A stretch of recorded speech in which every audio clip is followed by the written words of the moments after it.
Kahit ipinatutupad ng Children's Safety on Motorcycles Act, ilang motorista pa rin ang nag-aangkas ng mga batang maliliit na hindi pa pwede sa motor. Gaya ng isang rider na inilagay sa gitna ng motor at pinatayo pa ang angkas na bata. Nakatutok si Katrina Son. Makikita sa viral video na ito na nakahinto ang mga sasakyan dahil red ang stoplight. Pero pagmasdan ng sasakyan sa kanan na nagpapatuloy sa pagharurot at tila hindi pinansin ang paparating ng mga sasakyan sa kaliwa.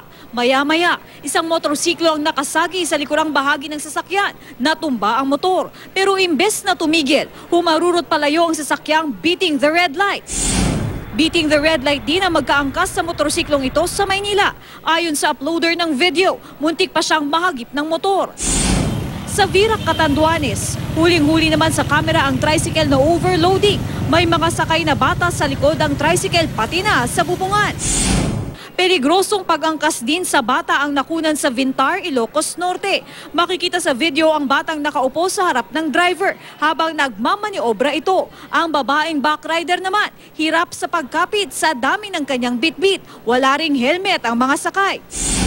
Ganito rin ang nakunan ng isang netizen sa Marcos Highway. Ang motor na pangdalawahan lang, sinakyan ng 4. Animoy nasa circus naman ang magkaangkas na ito. Ang batang sakay nila nilagay sa gitna at pinatayo pa. Hindi yata nagpatalo ang rider na ito sa EDSA Cubao. Ang backride niya inilagay sa cargo box. Ang mga insidenteng gaya nito, bawal sa Children's Safety on Motorcycle Act. Kung may mga pasaway na rider, ibahin nyo naman ang rider na ito. Sa dami kasi ng mga tao sa lansangan, siya lang ang nagmamagandang loob na tulungan ng isang lolo para tumawid sa kalsada. Katrina Son, Nakatutok, 24 Oras.